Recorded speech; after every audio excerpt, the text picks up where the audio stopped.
दो वर्ड को डिवाइड किया, जैसे मैंने उस दिन फार्माकोग्नोसी का लेक्चर किसने किसने अटेंड किया था? फार्माकोग्नोसी का दो वर्ड मैंने ब्रेक डाउन किए थे, तो उसका क्या सर मीनिंग? आई थिंक फार्मेकॉन होता है ना, सो फार्मेकॉन का मतलब ड्रग होता है, ये मैंने केडी त्रिपाठी में पढ़ा था। यस यस फार्मेकॉन यस, मतलब उसका ड्रग फर्स्ट ऐसे। ही चैप्टर है, ये फर्स्ट चैप्टर में ही हाँ लिखा हुआ है। यस। तो हाँ। फार्माकोलॉजी का, फार्माकोग्नोसी का लेक्चर कितने लोगों ने अटेंड किया था, किसी को याद है?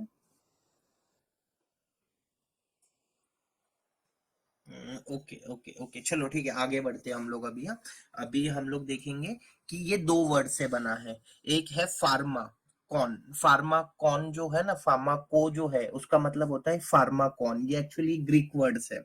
और लोगोस, ओके, ये दो वर्ड से बना। तो अभी ये दो वर्ड का मतलब है फार्मा कौन, बिकॉज हमारा जो फार्मा है, मतलब ये जो फार्मास्यूटिक्स है या फिर हमारा जो फार्मास्यूटिकल साइंसेस है, या हम जो फार्मेसी पढ़ रहे हैं, तो ये वर्ड भी कहाँ से बना है? फार्माकॉन से, बिकॉज फार्माकॉन का मतलब होता है ड्रग, और लोगोस का मतलब होता है टू स्टडी। इसके काफी अलग अलग मतलब है कि जैसे इसको, मतलब इसका नॉलेज लेना, ड्रग्स का स्टडी करना। तो एकदम सिंपल सी डेफिनेशन है, मतलब कोई भी आपको पूछे कि फार्माकोलॉजी का मतलब क्या होता है, तो आपको बोलना है कि टू स्टडी द ड्रग्स। जैसे फार्माकोग्नोसी में मैंने आपको बताया था कि to study the crude drugs, okay, जो नेचुरल वेज से हमें मिलते हैं, जैसे एनिमल, प्लांट्स, मिनरल्स से जो हमें ड्रग्स मिलते हैं। लेकिन अभी यहाँ पे हमें क्या करना है, यहाँ पे ड्रग्स सिर्फ लिखा हुआ है, तो ड्रग्स की कोई एक डेफिनेशन है, राइट? तो अभी सबको क्लियर है फार्माकोलॉजी की बेसिक डेफिनेशन क्या है, कोई बता सकता है अभी मुझे, प्लीज? दो वर्ड से बना हुआ है, फार्माकॉन एंड लोगोस, क्या मतलब हुआ इसका, क्या डेफिनेशन बन सकती है? फास्ट आपको बोलना है। मेरे आवाज आ रही है सबको? Sir, to study the action of a drug on human body. Yes yes yes. तो अभी हम लोगों ने बेसिक डेफिनेशन देखी, टू स्टडी द ड्रग्स, बस इतना ही देखा है। अभी उसके आगे हमने कुछ भी नहीं देखा कि उसके मैकेनिज्म ऑफ एक्शन पढ़ेंगे या किसके साथ इंटरेक्शन देखेंगे। अभी जो डेफिने वर्ड है, जो वर्ड, जैसे मेरा नाम रईस है, तो मेरे मतलब मीनिंग का क्या होता है, मतलब अमीर, ओके, रिच। तो हमें बस अभी फार्माकोलॉजी का एक नामकरण मिल गया। फार्माकोलॉजी वर्ड है, वो दो वर्ड से बना, फार्माकॉन एंड लोगोस। तो फार्माकॉन हो गया ड्रग्स एंड लोगोस हो गया टू स्टडी। सो अभी जो अथर्व ने हमें बताया था, तो उसका पॉइंट मैंने दिल जीत लिया, उसका दिल रख दिया, ओके। तो अथर्व का पॉइंट यहाँ पे रख दिया, साइंस ऑफ ड्रग्स, ओके। तो जो साइंस है, साइंस का मतलब होता है knowledge, so it's a knowledge of drugs, okay. अभी आते हैं हम लोग थोड़ा बुकिश डेफिनेशन की तरफ। So it deals with interaction of exogenously administered chemical molecules with living systems। कुछ नहीं है, बहुत इजी है। exogenously administered chemical molecules का मतलब होता है कि हम जो एक्सटर्नली कोई चीज लेते हैं, जैसे दवाई लेते हैं, कोई मेडिसिन लेते हैं, तो वो जब हमारी बॉडी के साथ इंटरेक्ट करता है, तो वो साइंस को हम बोलते हैं फार्माकोलॉजी। क्लियर है सबके लिए? यहाँ पे कोई डाउट है? It's a science of drug. कोई एक्सटर्नली कोई हम लोग केमिकल मॉलिक्यूल ले रहे हैं, वो हमारे लिविंग सिस्टम के साथ इंटरेक्ट कर रहा है, तो उसको जो साइंस डील करती है उसको बोलते हैं फार्माकोलॉजी। क्लियर है? Yes sir. Yes sir. Okay. अभी अभी लेकिन एक चीज है कि इसको बनाया किसने, मतलब ये जब स्टार्ट किसने किया था, जैसे मैंने फार्माकोग्नोसी में बोला था, CA Sedler is the father of pharmacognosy, जिन्होंने ये टर्म लॉन्च किया था कि फार्माकोग्नोसी किसको बोलते हैं। तो ये जो है ना, ऑसवाल्ड श्मेडबर्ग, ओके, ऑसवाल्ड श्मेडबर्ग जो है, इसको इनको बोलते हैं द फादर ऑफ फार्माकोलॉजी। ये क्वेश्चन नाइपर एग्जाम में आ चुका है, और नाइपर में जनरली ऐसे क्वेश्चंस पे फोकस होता है कि जो मतलब जैसे थोड़ा सा नंबरिंग वाला क्वेश्चन या फिर कोई साइंटिस्ट वाला क्वेश्चन, तो एकदम बेसिक्स वाले क्वेश्चन पे सॉल्व होता है। ये जो हैंडसम से सर जी दिख रहे हैं ना आपको, तो ये है ओसवाल्ड श्मिडबर्ग। तो उनको क्या बोलते हैं? Father of pharmacology. सबको याद रहेगा ओसवाल्ड श्मिडबर्ग? क्लियर है सबके लिए? Yes sir. ओके। सो ओसवाल्ड जी ने हमारे लिए फार्माकोलॉजी बहुत अच्छे से स्टडी किया, और वो बन गए father of pharmacology. In father of nation किसको बोलते हैं हम लोग? महात्मा गांधी। हाँ, तो वैसे ही आ गए यहाँ पे फादर ऑफ फार्माकोलॉजी, जिनके ऊपर एक क्वेश्चन आ सकता है जो आपको 4 मार्क्स दिला सकते हैं। तो अभी जो नोट पे हमारे महात्मा गांधी होते हैं, वैसे ही आपको ओसवाल्ड श्मिडबर्ग के बारे में आपको याद रखना है। लेकिन इन लोग ओसवाल्ड श्मिडबर्ग जो थे ना, तो इन्होंने इसका स्टडी नहीं किया, मतलब इन्होंने स्टार्ट नहीं किया। इसको स्टार्ट करने वाले हैं रुडोल्फ बचमिन। ओके, रुडोल्फ बचमिन में क्या बोला था कि pharmacology is a experimental science, और इन्होंने एक फर्स्ट इंस्टीट्यूट ओपन किया था अपना जर्मनी के अंदर 1847 में। ओके, तो ये जो अपना जो एक्सपेरिमेंटल स्टडी उन्होंने स्टार्ट किया, लेकिन आगे का जितना स्टडीज है एनिमल जो ह्यूमन टिश्यूज के ऊपर या ह्यूमन सिस्टम के ऊपर, तो वो ओस्माल श्मिडमर में किया था। तो हमारा जो है कि जो ड्रग बॉडी पे अफेक्ट कर रहा है और बॉडी उसके अगेंस्ट में क्या रिस्पॉन्स दे रहा है, तो उसको बोलते हैं हम pharmacology. It's all about drug. लेकिन अभी ये ड्रग होता क्या है, मतलब कोई बोल सकता है ड्रग एंड कॉस्मेटिक एक्ट जो है उसके अकॉर्डिंग ड्रग की कोई एक डेफिनेशन है, तो उसका मीनिंग कोई बता सकता है व्हाट इज ड्रग? ओके, तो अभी हम लोग देखेंगे कि drug is a agent which is used for, मतलब ड्रग कोई एक ऐसा एजेंट है, ऐसा कोई मटेरियल है, ऐसा कोई केमिकल एजेंट है जो कि डायग्नोसिस में यूज होता है, प्रिवेंशन में यूज होता है, ट्रीटमेंट में यूज होता है। प्रिवेंशन का कोई एग्जांपल दे पाएगा मुझे? प्रिवेंशन के लिए कौन कैसे ड्रग का यूज हो सकता है, कोई एग्जांपल? वैक्सीन। Yes, vaccine. कौन सा वैक्सीन? जैसे हमारे को बहुत अभी एक्सपीरियंस आया है वैक्सीन का, तो कौन सा वैक्सीन हमने लिया था अभी फिलहाल में? Covaxin. Covishield and Covaxin. Yes yes yes, तो हमने लिया था कोविशील्ड, कोवैक्सीन, कोरोना के अगेंस्ट में लिया था, तो वो भी एक टाइप का ड्रग है। ट्रीटमेंट, एंटीबायोटिक्स, कोई एंटीबायोटिक का एग्जांपल दे सकता है मुझे? BCG vaccine. Yes yes yes, और कोई एग्जांपल दे सकता है एंटीबायोटिक का जो हम लोग रेगुलर यूज करते हैं? Penicillin. Yes yes yes, very good. So अभी हम देखेंगे दो, अभी जो फार्माकोलॉजी है इसके दो ब्रांचेस है। ओके, दो इंपॉर्टेंट ब्रांचेस है, एक है फार्माकोडायनेमिक्स और एक है फार्माकोकाइनेटिक्स। सो व्हाट इज, इन दोनों का डिफरेंस क्या है, in what is the difference between pharmacodynamics और काइनेटिक्स? अभी आपको एक चीज याद रखना है, ये जो आपको डी दिख रहा है, ओके, ये जो डी है ये फार्माकोडायनेमिक्स का डी, और ड्रग इफेक्ट, ओके, ये डी, ये ड्रग इफेक्ट का डी, आपको इसके ऊपर से याद रखना है, बिकॉज स्टूडेंट ये दो चीजों में, दो डेफिनेशंस में बहुत कंफ्यूज होते हैं कि what is pharmacodynamics and what is pharmacokinetics. तो डायनेमिक्स मतलब होता है ड्रग इफेक्ट, मतलब हमने कोई मेडिसिन खाई तो ड्रग हमारी बॉडी पे क्या इफेक्ट करेगा, what does drug do with our body. Okay, और फार्माकोकाइनेटिक मतलब होता है कि बॉडी का रिस्पॉन्स, मतलब हमने जब मेडिसिन कुछ खाई तो बॉडी क्या रिस्पॉन्स करेगी। ओके, अभी मुझे कोई बता सकता है कि हम what happen when you take medicine, मतलब हम जब कोई मेडिसिन खाते हैं तो क्या होता होगा बॉडी के अंदर? आपने बहुत सारी मेडिसिन खाई है, पैरासीटामोल खाई है या फिर पेनिसिलिन खाई है, तो मेडिसिन लेने के बाद बॉडी में क्या होता होगा? सबसे पहले मुझे ये जानना है कि फार्माकोडायनेमिक्स और काइनेटिक्स क्लियर है सबके लिए? रिपीट करना है?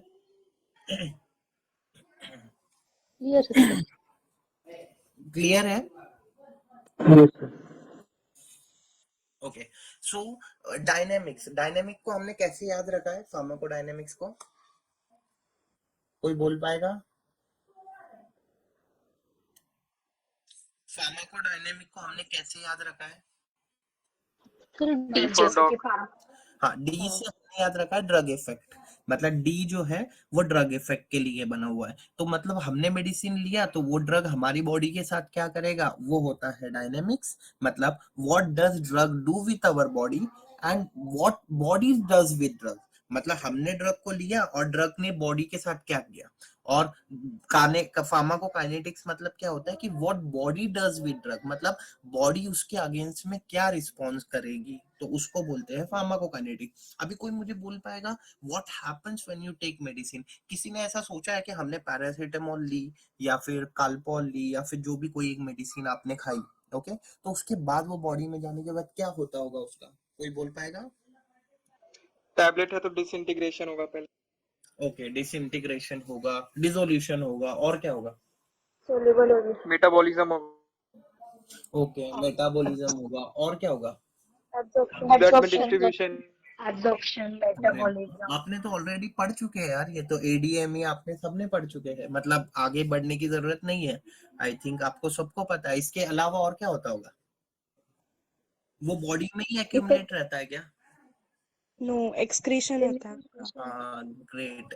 इससे पीक तब वैल्यू फाइंड होगा peak mechanism value of. Attain करने के बाद वहां से वो एक्सक्रीट हो जाता यस यस यस, और क्या होता होगा? मतलब वो एक्सक्रीट होता, लेकिन वो एब्जॉर्ब कहाँ से होता होगा? है।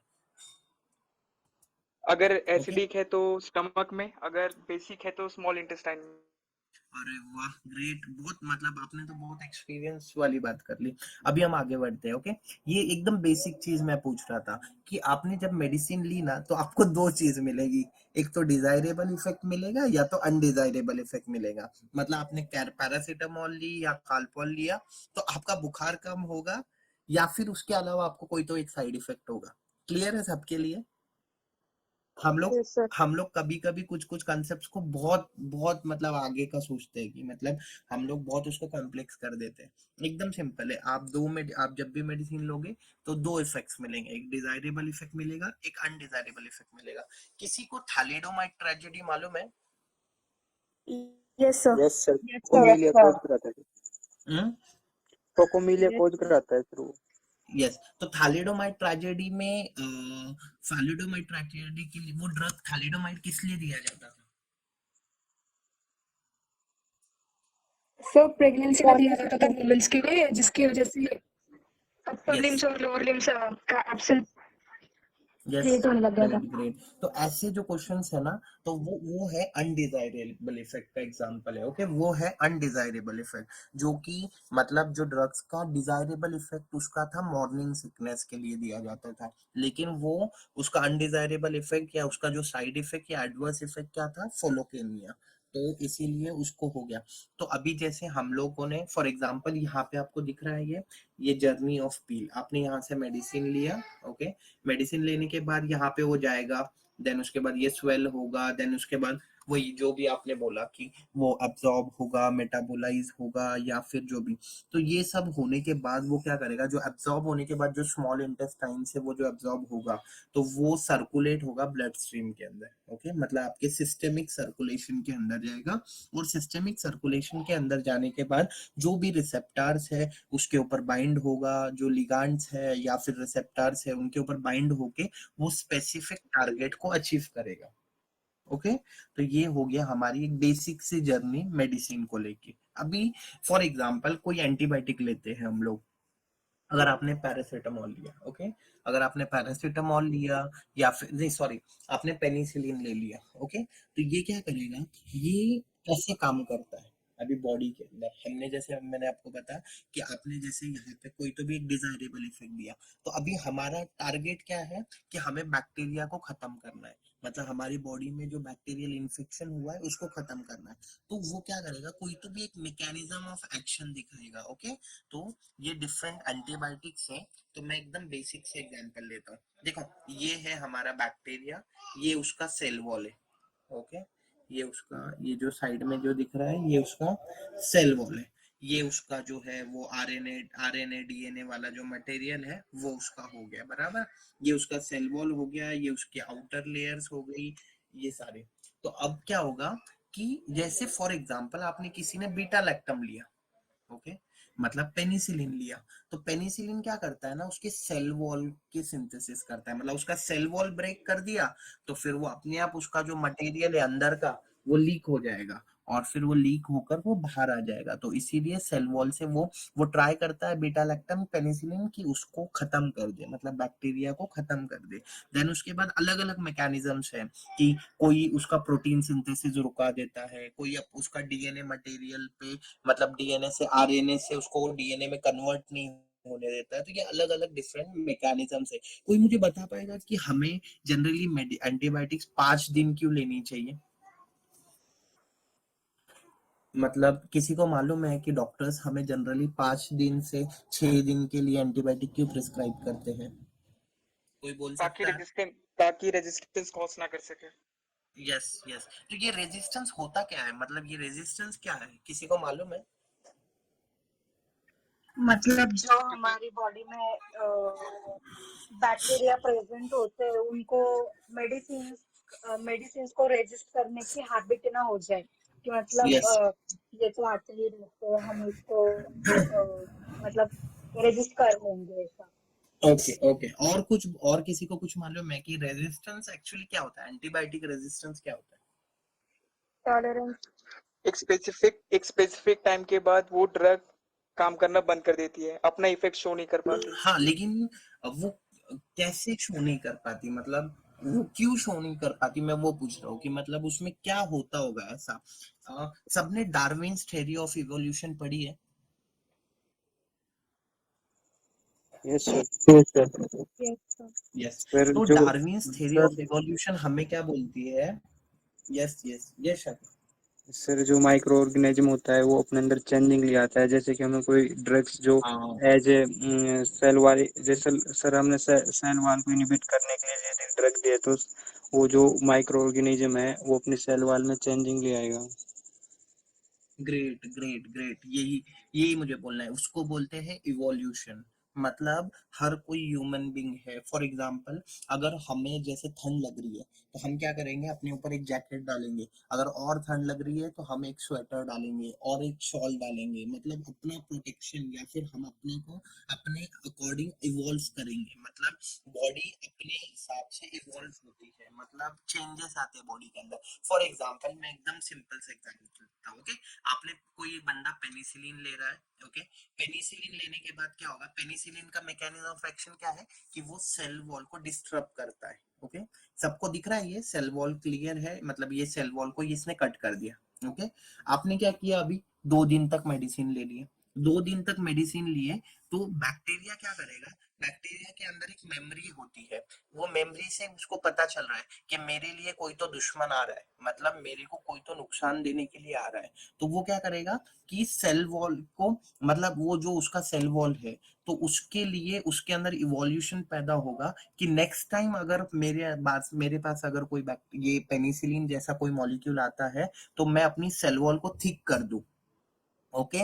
मतलब उसके अंदर एक नेचुरली इवोल्यूशन पैदा हो जाता है कि वो सेल वॉल को अपनी थिक करने लगता है, तो जब वो थिक कर देगा तो पेनिसिलिन हम कितना भी डोज ले ले तो फिर वो उसके ऊपर इफेक्ट नहीं करेगा। सो क्लियर है सबके लिए, रेजिस्टेंस समझ में आया? ये जस्ट एक्स्ट्रा नॉलेज के लिए आपको बोला है मैंने कि रेजिस्टेंस क्या है, समझ आया?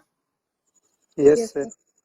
ओके, ये सिर्फ आपको एक्स्ट्रा नॉलेज देने के लिए बोला है, और इसके ऊपर काफी क्वेश्चंस आते हैं, और आपको एज अ फार्मासिस्ट काफी अवेयर होना है कि रेजिस्टेंस क्या है, और आपके पेरेंट्स को और आपके फैमिली को बताना है कि पूरे 5 दिन की आपको एंटीबायोटिक लेनी है, ओके।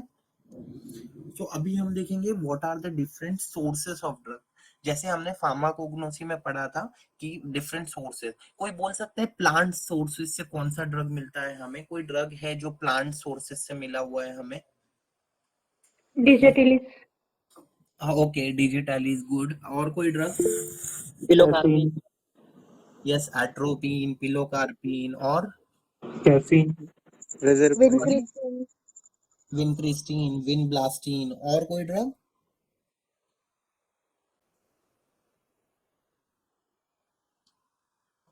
ओके, रेसरपीन। देन उसके बाद टैक्सोल, टैक्सोल का एग्जांपल पता है किसी को? टैक्सोल किस लिए यूज होता है, किसी को पता है? Anti anti cancer. Cancer. Anti cancer sir, sorry. Yes yes yes yes yes. ये बहुत बहुत कॉस्टली ड्रग है, ये वाला जो ड्रग है ये बहुत कॉस्टली है। इसके जो रिसर्च जिसने की हुई है, मतलब टैक्सोल पे जो रिसर्च की हुई है, तो ये एक इंडियन साइंटिस्ट है जो कि जिन्होंने कैलिफोर्निया में रिसर्च की हुई है, लेकिन ये एक इंडियन साइंटिस्ट है, वो भी महाराष्ट्र से बिलोंग करते हैं। डॉक्टर मनसुख नाम है इनका। तो मेरे को एग्जैक्टली नाम नहीं पता है, लेकिन मैं इनकी स्टोरी आपको फिर कभी बताऊंगा, ओके। चलो ठीक है, अब आगे बढ़ते हैं। एनिमल सोर्सेस वाले ड्रग्स कौन से है, कोई बता पाएगा? इंसुलिन।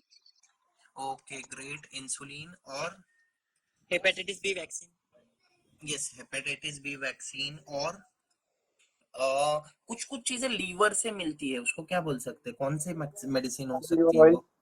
हाँ, vitamin E. Yes shark cod liver oil बोल सकते हैं, विटामिन डी जो सप्लीमेंट्स मिलते हैं बहुत सारे, वो हमें उससे मिलते हैं। कोई बोल सकता है माइक्रोब्स वाला example? BCG vaccine, penicillin. Yes, penicillin का तो सबसे बेस्ट। यस, ये बहुत बेस्ट एग्जांपल बहुत है। सारे एंटीमाइक्रोबियल एजेंट्स हैं। यस, ये सारे एंटीबायोटिक्स मेजरली माइक्रोब्स हैं। ओके, मिनरल सोर्स वाले ड्रग्स कोई बता पाएगा अभी? Iron, silver, yes yes gold, hmm fluorine, borax, yes gold, iodine, zinc. हाँ, यस ये सारे मिनरल सोर्स के ड्रग है। आपको तो बिना पढ़ाए आपको खुद सब कुछ पता है। ओके, तो आपको ये एग्जांपल्स अच्छे सामने से के याद रखना।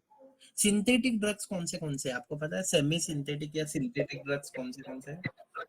और सेमी इमिटिन, सिंथेटिक एम्पिसिलिन, सबको पता है। सेमी सिंथेटिक पूछता हूँ मैं, सेमी सिंथेटिक कौन से ड्रग्स है? एम्पिसिलिन, ओके, और इमिटिन, एमोक्सिलिन। पैक्लिटेक्सेल किसी ने सुना है?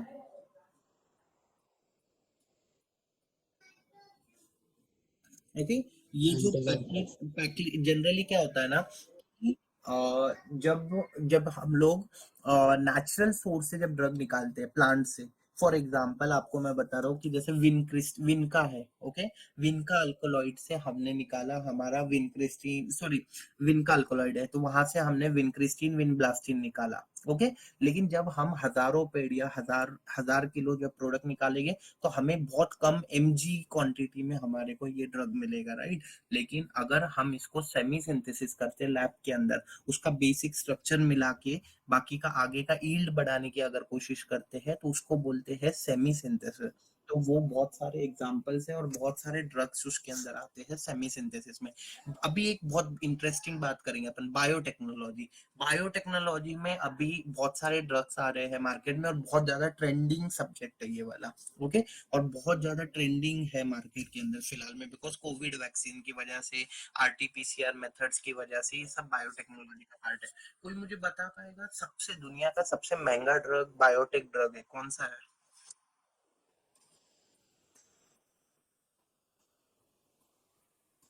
Which is the costlier drug, मतलब सबसे महंगा ड्रग है वो? अभी के हिसाब से तो डोस्ट्रेलिमैब। यस, डॉस्टेलिन एक है, और एक ड्रग है जो कि सॉरी नोवार्टिस के पास में है इंडिया में अभी। सिस्प्लेटिन। नहीं, सिस्प्लेटिन से भी महंगा एक ड्रग है, जोलेग्मा। मस्कुलर डिस्ट्रॉफी के लिए यूज होता है ये। ओके, ये जोलेग्मा का प्राइस अराउंड मुझे एग्जैक्टली याद नहीं है लेकिन कुछ तो 16 करोड़ के अराउंड कुछ तो भी प्राइस है इसका। तो बायोटेक ड्रग बहुत महंगे होते हैं। अभी डोस्ट्रेलम का एक एग्जांपल है जो कोलन कैंसर के ऊपर रिसर्च हुआ था, right? So if I wrong, आपको बीच में मैं अगर रॉन्ग होगा तो आपको बोलना है। ओके, बहुत सारे ऐसे ड्रग्स है जैसे जिसके ऊपर आपको मालूम है जिसके आगे जुमाब मुबाब ऐसा लिखा होता है, वो कौन से ड्रग्स होते हैं? Anti cancer. नहीं, वो होते हैं antibody drugs. Okay, antibody drug conjugates उनको बोलते हैं, उनको बोलते हैं एडीसी। आपको जिसको भी बहुत ज्यादा इंटरेस्ट होगा बायोटेक पढ़ने में, वो एडीसी ड्रग्स के बारे में थोड़ा पढ़िए। एंटीबॉडी ड्रग कॉन्जुगेट बहुत इंटरेस्टिंग है, जिसके अंदर जुमाब मुबाब ये सारे जो MAB जो लास्ट में लिखा रहता है जिनके अंदर। ये क्लियर है सबके लिए? सोर्सेस ऑफ ड्रग कहाँ कहाँ से हमें ड्रग्स मिलते हैं, क्लियर है सबके लिए? Please. Yes, sir. Lecture interesting लग रहा है या फिर फास्ट करे थोड़ा? समझ आ रहा है सबको? Yes, sir. Too much interesting. Yes sir. Okay, then अभी ड्रग नोमेनक्लेचर की बात करते हैं। कोई मुझे बता पाएगा पैरासीटामोल का प्रोप्राइटरी नेम क्या है, ब्रांड नेम? कोई एकदम सिंपल क्वेश्चन पूछा हूं मैं, ब्रांड नेम कौन सा ब्रांड नेम की पैरासीटामोल खाई है आपने? कौन सी खाई है पैरासीटामोल का एसिटामिनोफेन। Brand name? एसिटामिनोफेन। नहीं, ब्रांड नेम मैं पूछ रहा हूँ, कोई मार्केट का ब्रांड नेम, मतलब जो कि मार्केट में उसका नाम है, जिसके ऊपर अभी केस भी हुई है, Parasip. जिसके ऊपर बहुत बड़ी। कोई बता सकता है कि एक केस हुई थी कोविड के बाद में एक कंपनी के ऊपर कि वो कंपनी ने फ्रीबीज बहुत सारे दिए थे डॉक्टर्स को।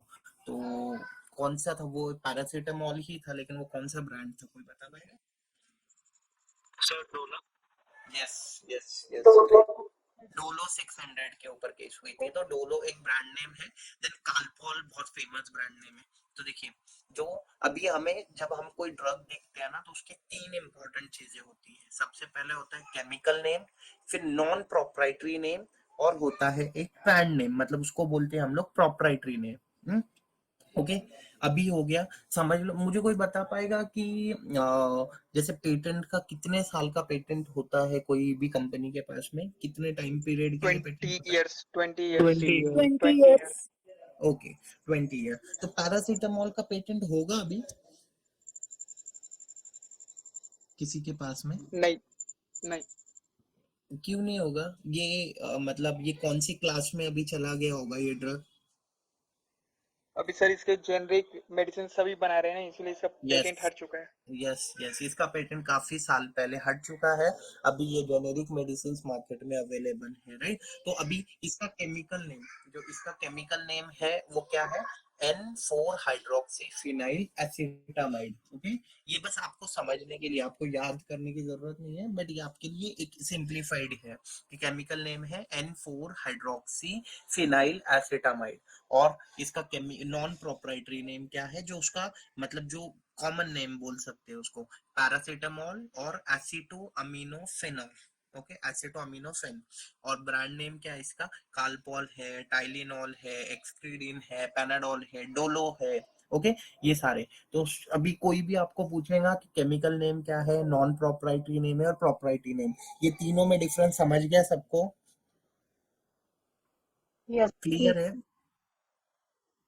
कोई और ड्रग का एग्जांपल ले सकते हैं क्या हम यहाँ पे? किसी को पता है बहुत फेमस कोई ड्रग, कोई एंटासिड का एग्जांपल ले लेते हैं। एक एंटासिड है जिसके ऊपर मार्केट में केस हुआ था कि उसके अंदर एक ऐसा केमिकल मिल रहा था जिसकी वजह से कैंसर कॉजिंग था। कोई बता पाएगा वो केस स्टडी क्या थी?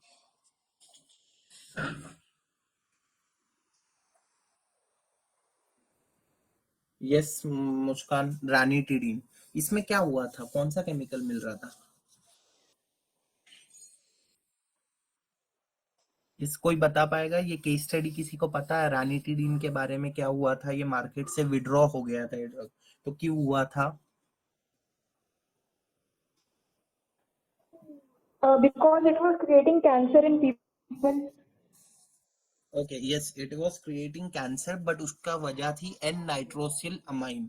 एन नाइट्रोसिल अमाइन का एक नाम का केमिकल उसके अंदर प्रेजेंट मिला था, तो इसकी वजह से उसके अंदर कैंसर। तो उसका कोई मुझे प्रोप्राइटरी नेम्स बता सकता है? रानीटिडीन के प्रोप्राइटरी नेम्स, मैं केमिकल नेम नहीं मांग रहा हूँ, प्रोप्राइटरी और ब्रांड नेम कोई बता सकता है? किसी को पता है? रिनटेक। यस, रेंटेक और जेंटेक, ये बहुत कॉमन नेम्स है। ओके, हम आगे बढ़े। ड्रग नॉमेनक्लेचर सबको क्लियर है? फिर से रिपीट करना है किसी को? प्लीज आपको बोलना है, इंटरेक्टिव रखना है हमें सेशन को, एकदम सबको समझना चाहिए। ओके, हम क्लियर है अभी सर। ओके अभी हम लोग बढ़ते हैं इसेंशियल ड्रग्स की तरफ। मतलब ऐसे कौन से ड्रग्स हैं जिनको मतलब फार्माकोलॉजी में इसेंशियल मेडिसिन बोला जाता है? तो डब्ल्यूएचओ जो है उसने एक डेफिनेशन दिया हुआ है कि essential medicine are those who satisfy the priority of healthcare needs of population. मतलब ऐसे ड्रग्स कि जो बहुत सारे पॉपुलेशन, मतलब बहुत सारी बड़ी कम्युनिटी को प्रॉब्लम है उससे बहुत ज्यादा, तो उनको प्रायोरिटीज, मतलब उनको प्रायोरिटी पे रखा जाता है। ओके, मतलब वो जैसे समझ लो इंडिया के अंदर समझ लो 1 लाख लोग है, 1 लाख लोगों को प्रॉब्लम है, तो उनकी नीड्स जो ड्रग्स फुलफिल कर रहे हैं, जैसे कि समझ लो हमारा पैरासीटामोल है, देन सेट्रिजीन है। आपने जैसे देखा होगा कि जैसे किसी को जनरली सर्दी होती है तो हम सेट्रिजीन की गोली लेते हैं क्योंकि वो एंटी एलर्जिक कैटेगरी में आती है। तो ये क्या करती है ना कि हमारे बहुत बड़े पॉपुलेशन की नीड फुलफिल करती है, तो इसलिए इसको बोलते हैं इसेंशियल मेडिसिन। ओके, तो गवर्नमेंट इसकी मतलब WHO हो गया, देन गवर्नमेंट है, ये बहुत ज्यादा उसकी कॉस्ट इफेक्टिवनेस पे फोकस करती है कि ड्रग कॉस्ट इफेक्टिव रहे, उसकी एफिकेसी प्रॉपर रहे, उसकी सेफ्टी प्रॉपर रहे। मुझे कोई बता सकता है कि ऐसा अगर किसी को लगता है कि कोई साइड इफेक्ट हो रहा है या फिर कोई कुछ प्रॉब्लम्स आ रही है, तो वो किसको नोटिस कर मतलब किसके पास अपनी कंप्लेंट डाल सकता है? ऐसी कौन सी टीम होती है कि जो ये सब कुछ मैनेज करती है, आपके साइड इफेक्ट्स और उसके ऊपर सब कुछ? वो जब मार्केट में ड्रग आ जाता है उसको बोलते हैं पोस्ट मार्केटिंग सर्विलेंस। जब आ जाता है तो कौन सी ऐसी बॉडी होती है जो इन सबको मॉनिटर करती है? उसके रेगुलेटरी ऊपर बहुत सारे, अफेयर्स, सॉरी, रेगुलेटरी अफेयर्स, नहीं, रेगुलेटरी अफेयर्स जो, pharmacovigilance. Yes yes good, pharmacovigilance. जो रेगुलेटरी अफेयर जो होती है ना, वो रेगुलेशंस मेंटेन करती है कि मतलब सारे कंप्लायंसेस करती है। लेकिन जो फार्माकोविजिलेंस होती है ना, उसका नाम में ही है फार्माको विजिलेंस। ओके, अभी इसका पोस्टमार्टम करना है आपको, फार्माको विजिलेंस वर्ड। तो क्या होगा कि फार्माकॉन का मतलब ड्रग्स और विजिलेंट मतलब होता है देखभाल करना या नजर रखना, सर्विलेंस करना, जो कैमरा जैसे करता है। आप कहीं पे जाते हो तो वहां लिखा होता है you are you are under the CCTV surveillance. तो फार्माको विजिलेंस भी जो मार्केट में जो ड्रग्स प्रेजेंट है उनका सर्विलेंस करते हैं, उनके ऊपर नजर रखते हैं कि कहाँ कोई साइड इफेक्ट हो रहा है, कोई एडवर्स इफेक्ट नोटिस हुआ है क्या। तो वैसे जैसे थैलिडोमाइड ट्रेजेडी बहुत बड़ी ट्रेजेडी है, राइट? तो उसकी वजह से ये फार्माकोविजिलेंस डिपार्टमेंट बना हुआ है। सबके लिए क्लियर है? एसेंशियल मेडिसिन बहुत सिंपल है, हम जो रेगुलर यूज करते हैं मेडिसिन, मोस्ट ऑफ मेडिसिन सारे एसेंशियल मेडिसिन होते हैं, राइट? ओके, देन हम बात करेंगे prescription and non prescription medicine. Zubair sir का जूरीज का लेक्चर कितने लोगों ने अटेंड किया है? कोई बोल पाएगा शेड्यूल एच क्या होता है? Prescription drugs. Under prescription medical drug. Yes, तो एच का कोई शॉर्टकट बताया था जुबैर सर ने? Hand writing yes, prescription. Hand writing. तो हैंड राइटिंग मतलब क्या हो रहा है कि जो डॉक्टर का हैंड राइटिंग जो समझ सकता है वही ड्रग हमें प्रिस्क्राइब करनी है। तो बहुत सिंपल है कि जो ड्रग्स प्रिस्क्रिप्शन के अगेंस्ट में दी जाती है वो प्रिस्क्रिप्शन ड्रग हो गई। जो नॉन प्रिस्क्रिप्शन ड्रग का कोई एग्जांपल बता सकता है? आप मेडिकल में जाते आजकल तो मेडिकल में आपको प्रिस्क्रिप्शन ड्रग्स भी लोग दे देते हैं। फार्मासिस्ट बहुत गलत काम करते हैं, मतलब फार्मासिस्ट अपनी ड्यूटी प्रॉपरली नहीं करते, वो एंटीबायोटिक्स भी आपको दे देते हैं। लेकिन जनरली अगर हम रूल के हिसाब से देखें तो कौन से नॉन प्रिस्क्राइबिंग ड्रग है, नॉन प्रिस्क्रिप्शन ड्रग्स कौन से हैं जो जिस प्रिस्क्रिप्शन की जरूरत नहीं है? पीसीएम। ओके, पैरासीटामोल और डाइशेड। हाँ एंटासिड और कॉस्मिक, ये सॉरी, प्रिस्क्रिप्शन ड्रग की बात करते हैं। प्रिस्क्रिप्शन ड्रग कौन सी हो सकती है, कोई एक एग्जांपल? मेटफोर्टिन। ओके, मेटफॉर्मिन और anti depressant drugs. Yes, anti depressant. वो तो स्पेशली आते हैं, मतलब उनको कोई डॉक्टर के प्रिस्क्रिप्शन के बगैर दे ही नहीं सकता है। एंटी डिप्रेसेंट है, देन उसके बाद जितने भी सेडेटिव। ड्रग्स है, जितने सीडेटिव्स है, हिप्नोटिक्स है, देन उसके बाद जितने एंटीबायोटिक्स है, तो इनका मिसयूज ना हो इसीलिए इनको प्रिस्क्रिप्शन ड्रग्स में काउंट करते हैं। क्लियर है सबके लिए prescription and non prescription drugs? Yes, okay, अभी हम आते हैं ऑर्फन ड्रग। इसके ऊपर एक क्वेश्चन आ सकता है, जीपैट में भी आता है, नाइपर में भी बहुत सारी बार ऑर्फन ड्रग्स के ऊपर क्वेश्चन आता है। तो ये जो ड्रग्स होते हैं ये बहुत कम कंपनीज बनाती है, और this are the drugs which is used for prevention, diagnostic, जो भी ट्रीटमेंट रेयर डिसीजेस के लिए। कोई एक एग्जांपल बता पाएगा मेरे को रेयर डिसीज का? कोई एग्जांपल किसी को पता है? Sickle cell anaemia. No no no no. नहीं, sickle cell anaemia rare diseases में नहीं आता है। तो उसके अलावा अल्जाइमर। नहीं, अल्जाइमर भी नहीं है। ऐसे बहुत रेयर डिसीजेस है बहुत सारे, जैसे हेरी सेल ल्यूकेमिया एक एग्जांपल में, मतलब मुझे याद आ रहा है, हेरी सेल ल्यूकेमिया एक है। देन उसके बाद कुछ कैंसर्स है जो कि बहुत सारे रेयर कैंसर्स है, जिसकी वजह से उसका मतलब होता है कि वो बहुत कम पॉपुलेशन के अंदर मतलब उसके एक स्पेसिफिक नंबर है, उतने ही लोगों के अंदर वो डिसीज प्रेजेंट होती है, तो उसके जो कॉस्ट ऑफ डेवलपिंग है या उसकी मार्केटिंग कॉस्ट है वो बहुत ज्यादा हाई होती है, और ये ड्रग्स भी बहुत ज्यादा महंगे रहते हैं। ओके, ये कुछ एग्जांपल्स है ऑर्फन ड्रग्स के जिनको एफडीए या फिर डब्ल्यूएचओ उनकी कैटेगरी में डालती है। और बहुत सारी बार ऐसा होता है कि इनकी फेज 1 फेज 2 के बाद ही ये पेशेंट्स पे ट्रायल में लग जाते हैं, तो इसीलिए उनको एक ऑर्फन ड्रग डेजिग्नेशन मिल जाता है। तो क्लियर है, इसके बारे में अगर और डिटेल चाहिए तो आप मुझे पूछ सकते हो। कुछ डिटेल चाहिए ऑर्फन ड्रग्स के बारे में या क्लियर है? एग्जाम में बस इतना ही आएगा कि ये ऑर्फन ड्रग्स किसके लिए है बेसिकली। क्लियर है? कुछ आपको और चाहिए इसके बारे में कि कौन से एग्जांपल्स है, क्या है, रेयर ड्रग्स कौन से है? डिजीज बता दीजिए। Yes, sorry. Rare disease example बता दीजिए। ओके, रेयर का जैसे मैंने एक एग्जांपल मुझे याद आ रहा है, तो वो एक एग्जांपल है हेरी सेल ल्यूकेमिया। ओके, हेरी सेल ल्यूकेमिया एक है।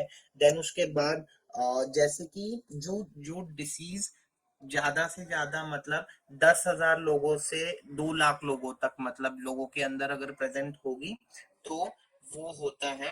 देन उसके बाद बहुत सारे एग्जाम्पल, जैसे आपको पता है कि जनरली किसी किसी के अंदर ना कोई एक हार्मोन या फिर कोई एक एंजाइम का सिंथेसिस नहीं हो पाता है बॉडी के अंदर, तो वो बहुत रेयर होता है, उनको जेनेटिक सिंड्रोम्स होते हैं, जैसे टर्नर सिंड्रोम आपने देखा होगा। देन उसके बाद कुछ लोगों के अंदर माल्टोज दूध उनके अंदर पचता नहीं है, मतलब वो डाइजेस्ट नहीं कर सकते दूध। तो ऐसे जो चीजें होती है ना, तो ये सब जो है वो रेयर आती है। जैसे मेरे पास जैसे अभी मैं देख पा रहा हूँ कार्निटिन डेफिशिएंसी एक है, कॉन्जेनाइटल एड्रेनल हाइपरपैलेशिया है, डेनिस ड्राश सिंड्रोम है। ये सारे रेयर डिसीजेस है, लेकिन आपको एग्जाम में इतनी डिटेल में नहीं पूछा जाएगा, बस आपके नॉलेज के लिए मैं बता रहा हूँ कि रेयर डिसीज है। और कंपनीज इसके ऊपर बहुत फोकस कर रही है आजकल, क्योंकि रिसर्च इस पे बहुत जल्दी, रेगुलेटरी इतना इसका ज्यादा टाइट नहीं है, बिकॉज पेशेंट तो वैसे भी मरना है और ऐसे भी, तो कंपनी मतलब एफडीए या फिर डब्ल्यूएचओ क्या करता है ना कि एटलीस्ट उसके फर्स्ट और सेकंड ट्रायल के बाद उसको अप्रूव करा देता है पेशेंट पे यूज करने के लिए। ओके, देन उसके बाद routes of administration. Okay, routes of drug administration ये बहुत सिंपल सा मतलब टॉपिक है, ये आपने ऑलरेडी मतलब सूटिक्स में जुबैर सर आपको पढ़ा देंगे, बट मैं सिर्फ एक बस बेसिक सा इसके अंदर बता दूंगा आपको कि what are different routes of administration. कि जैसे हम मेडिसिन या कुछ लेते हैं तो 2 रूट से लेते हैं, एक लोकल रूट, एक सिस्टेमिक रूट, बराबर। तो लोकल में क्या आएगा कि जैसे टॉपिकल है जो आपके स्किन से जो दिया जाता है, डीपर टिश्यूज मतलब intrathecal, intra articular, intra arterial, retro bulbar, ये आजकल ये रूट्स थोड़े कम हो चुके हैं। इंटर आर्टेरियल सप्लाई मतलब जनरली आर्टरीज के अंदर, हार्ट के अंदर ये सारे भी मेडिसिन दी जाती थी। Then systemic means like enteral मतलब क्या होता है, रेक्टल रूट या फिर ओरल रूट से जो हम डायरेक्टली मेडिसिन लेते हैं। देन पैरेंटल रूट आपको सबको पता है, intravenous, intramuscular, subcutaneous, sublingual, transdermal, intranasal, inhalational. Sublingual जो रूट है उसका कोई एग्जांपल बता सकता है मुझे क्या? जैसे बहुत कॉमन ड्रग है, नाइट्रोग्लिसरीन। एक यस, नाइट्रोग्लिसरीन। नाइट्रोग्लिसरीन कब दिया जाता है? अंजाइना में। Heart patient yes yes yes, heart attack अगर किसी को आता है या फिर एंजाइना पेक्टोरी, एंजाइना जब पेन होता है तो उस टाइम पे नाइट्रोग्लिसरीन दिया जाता है। ओके, तो ये क्लियर है रूट्स ऑफ एडमिनिस्ट्रेशन। इसके और भी डिटेल्स हैं, जैसे कि ये है कि उसमें कौन से टाइप्स मतलब ये कौन से टाइम पे सूटेबल है। देन उसके बाद इसकी वजह से नौसिया, वॉमिटिंग होती है। देन कुछ कुछ पेशेंट्स अनकोऑपरेटिव होते हैं, जैसे कि कोई जो छोटे बच्चे होते हैं या फिर जेरियाटिक पेशेंट जो बूढ़े लोग होते हैं वो प्रॉपरली मेडिसिन नहीं ले सकते हैं, कैप्सूल्स नहीं ले सकते हैं, तो उनके लिए अलग अलग रूट्स हैं। तो ये हम लोग नेक्स्ट लेक्चर में लेंगे, oral route, then sublingual route, then rectal route से जनरली सपोजिटरीज दी जाती है। ओके, सपोजिटरीज में किसी को सपोजिटरी के बारे में मालूम है किसी को? कौन सी सपोजिटरी का कोई एग्जांपल पता है? और सपोजिटरी कौन से पेशेंट्स में दी जाती है? क्लोट्रीमाइजिन। जैसे इन्फेक्शन होता है तो यस, लेकिन कौन से पेशेंट में? वो तो ओरली भी दे सकते हैं अगर इन्फेक्शन होता है तो। Unconscious.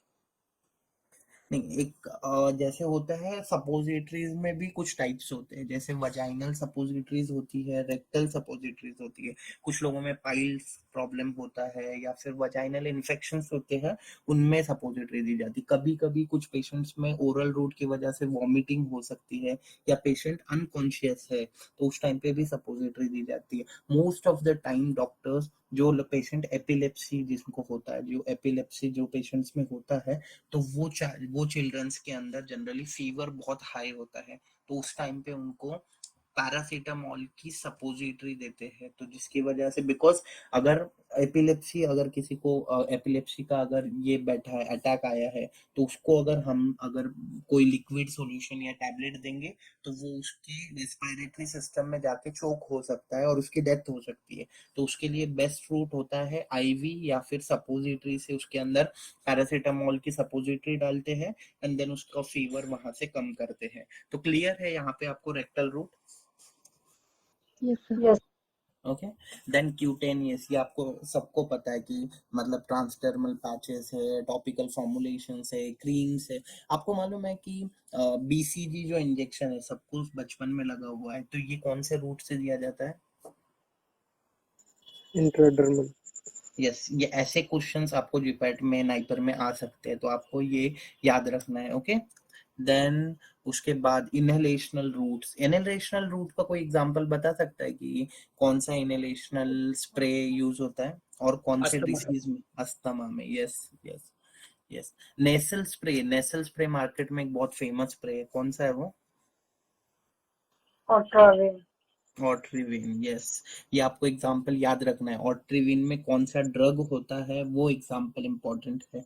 जीपैट में और नाइपर में इसके ऊपर क्वेश्चन आ चुका है, ऑक्सीमेटाजोलिन हाइड्रोक्लोराइड। ये जब हम लोग डीकंजेस्टेंट क्लास जब हम पढ़ेंगे तो उस टाइम पे हम लोग ये करेंगे कि कौन सा उसका बेसिक मैकेनिज्म ऑफ एक्शन क्या है। ओके, देन पैरेंट्रल्स के अंदर इतने टाइप्स होते हैं, ये एंगल्स के ऊपर होता है कि हम लोग कौन से वे में नीडल को प्रेस कर रहे हैं, इंट्रामस्कुलर, सबक्यूटानियस, इंट्रावीनस, इंट्राडर्मल, ये सारे एग्जांपल्स है। ओके, तो आज का सेशन हम यहीं पे करते हैं। अभी आपके जो भी क्वेश्चंस है वो प्लीज, या फिर एक बार रिवाइज करना है, क्या करना है प्लीज बताइए।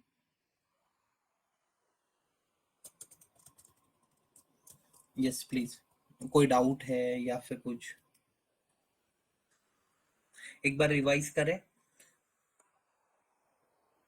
Yes, sir. ओके, अभी हम लोग क्वेश्चंस करते हैं कि व्हाट इज फार्माकोलॉजी। कोई बोल पाएगा व्हाट इज फार्माकोलॉजी? क्या पढ़ा हमने To study study of about the drugs. Okay, दो वर्ड से बना हुआ है फार्माकोलॉजी, कौन से? Pharmacokinetic, pharmacodynamic. यस, दो वर्ड से बना है।